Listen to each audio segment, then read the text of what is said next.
جس کو ناز تھا کل خوش مزاجی پر،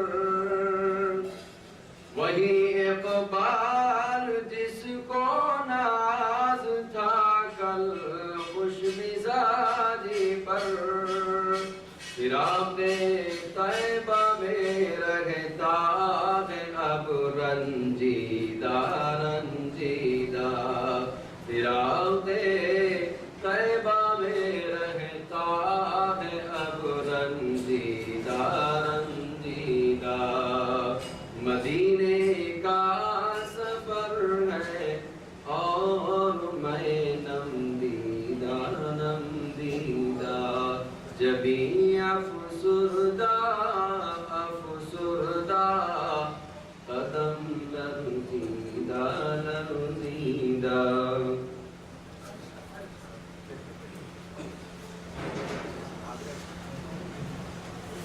الحمدللہ قبل اس کے اپنے 2 تربیتی کیمپ ہو چکے ہیں۔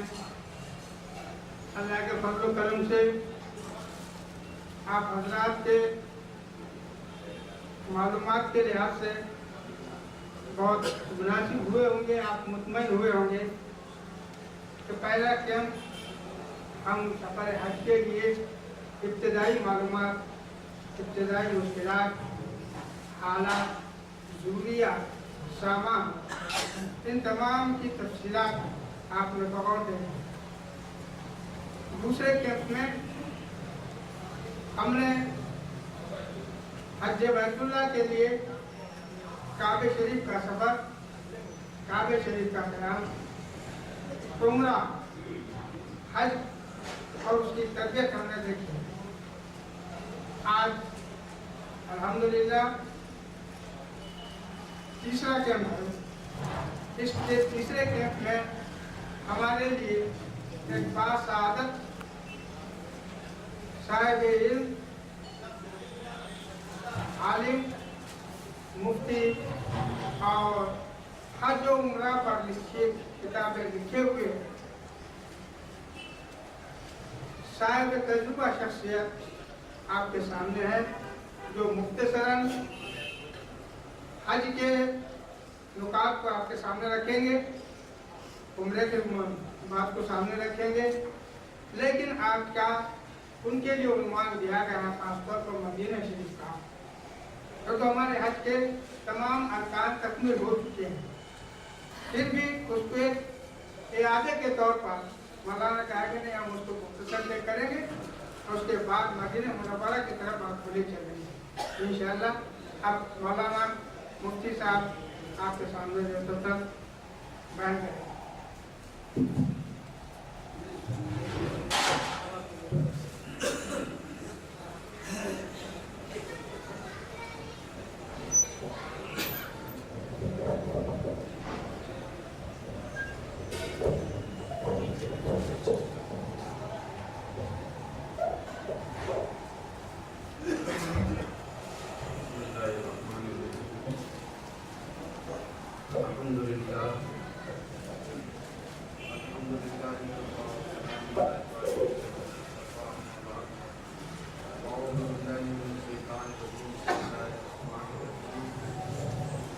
وَلِلَّهِ عَلَى النَّاسِ حِجُّ الْبَيْتِ مَنِ اسْتَطَاعَ إِلَيْهِ سَبِيلًا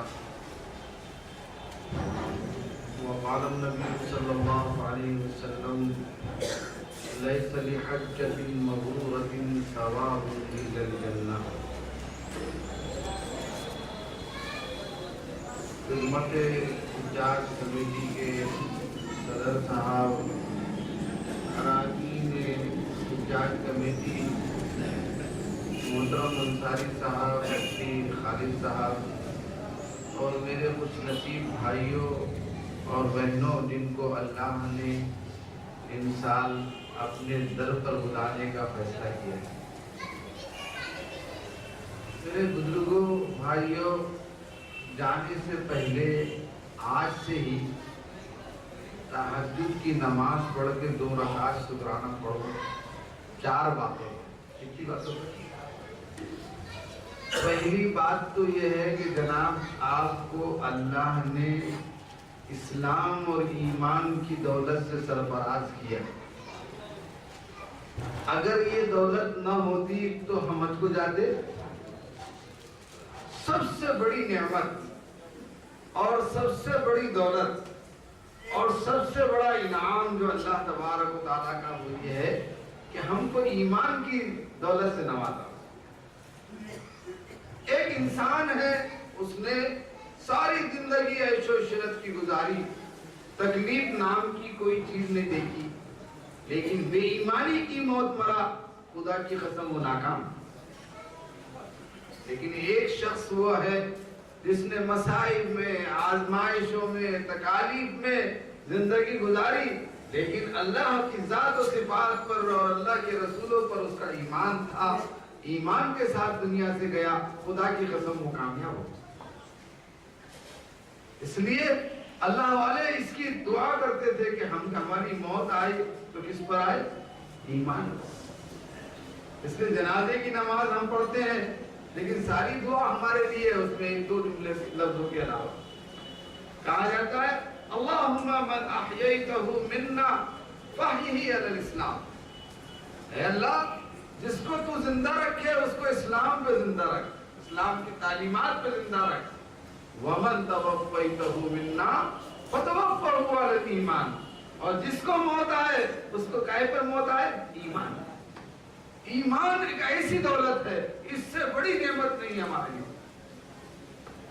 ایک مرتبہ ہم حج کے موقع پر طواف ٹیرس پہ سے کر رہے تھے۔ مطاف میں طواف ہوتا ہے، فرسٹ فلور پر مسجد کے طواف ہوتا ہے، سیکنڈ فلور پر، ٹیرس پر، ہر جگہ طواف زیارت ہوتا۔ تو کہیں جگہ نہ ملی تو ہم بولے چلو ٹیرس پر، ہوا بھی آ رہی لیکن بہت لمبا ہوتا، خانے کعبہ سے جتنے آپ دور رہیں گے نا طواف اتنا ہی لمبا ہوتا چلا جائے گا، جتنا قریب رہیں گے اتنا طواف جلدی ہوتا چلا جائے گا۔ تو ہم کچھ اورنگ آباد کے اور جالنے کے حجاج ساتھ تھے، ان کو ساتھ لے کر ہم جو ہے دعائیں پڑھ رہے تھے کتابوں میں سے، کبھی زبانی، کبھی عربی میں، کبھی اردو میں، جیسا 3 چکر 4 چکر ہوئے تو ہم نے دیکھا ایک نوجوان بار بار گزر رہا ہے ہمارے پاس، تھوڑا تیز چل رہا ہے اور بہت خوبصورت نوجوان، اس کی آنکھوں سے مسلسل آنسو کی جھڑی لگی ہے، لیکن وہ کوئی دعا نہیں پڑھتا، ایک ہی دعا پڑھ رہا ہے، وہ بھی عجیب دعا کہ کسی کتاب میں نہیں نظر آئی۔ وہ کہہ رہا تھا روتے روتے بڑے افسوس کے ساتھ الحمدللہ علی نعمت الاسلام،